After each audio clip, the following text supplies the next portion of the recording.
کہ ان لوگ جو ہیں غیر قومیوں کو قانون اور قاعدوں کے نیچے لانے کے لیے کامیاب ہو گئے ہیں۔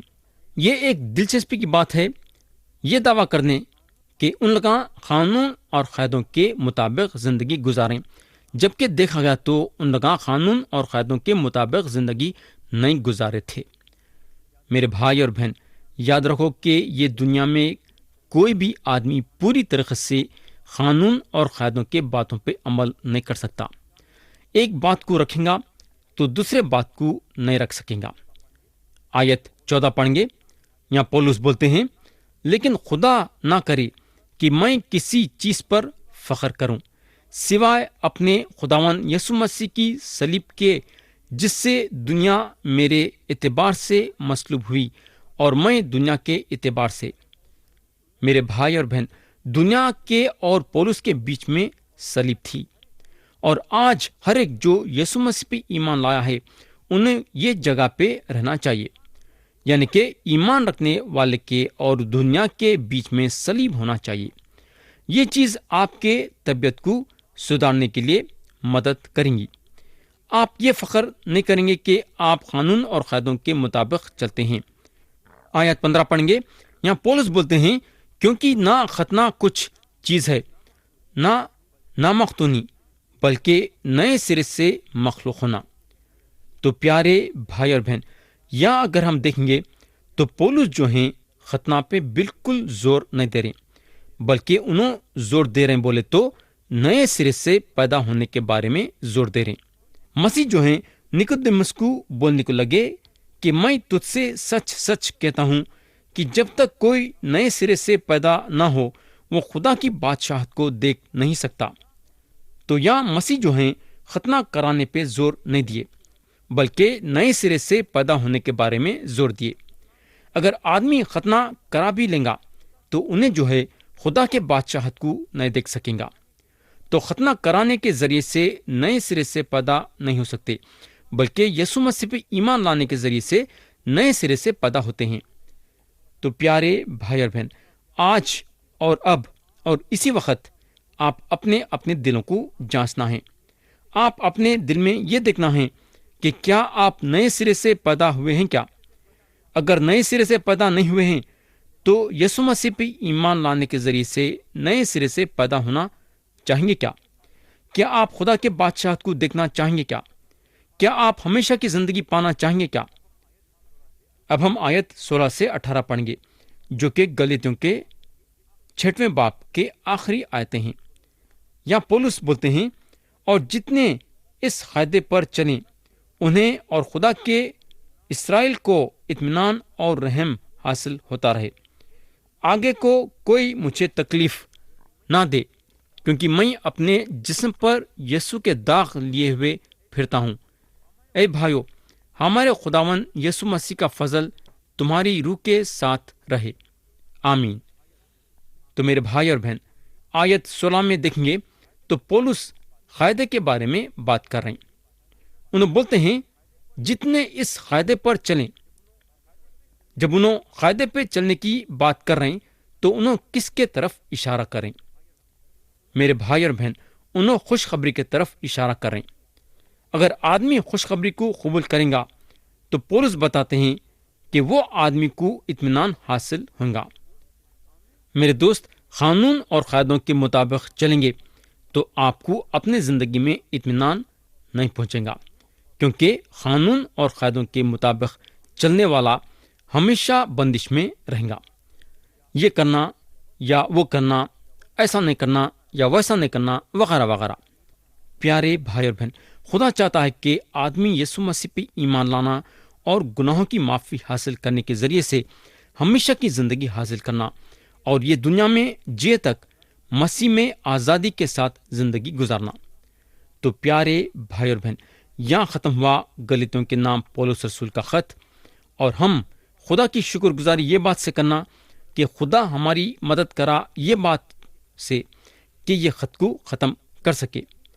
میں یقین کرتا ہوں کہ آپ گلاطیوں کے خط کے ذریعے سے کافی روحانی فائدہ اٹھائے ہوں گے۔ آتے اس وقت ہم زبور کی کتاب کو اٹھائیں گے اور زبور کے کتاب پہ غور کریں گے۔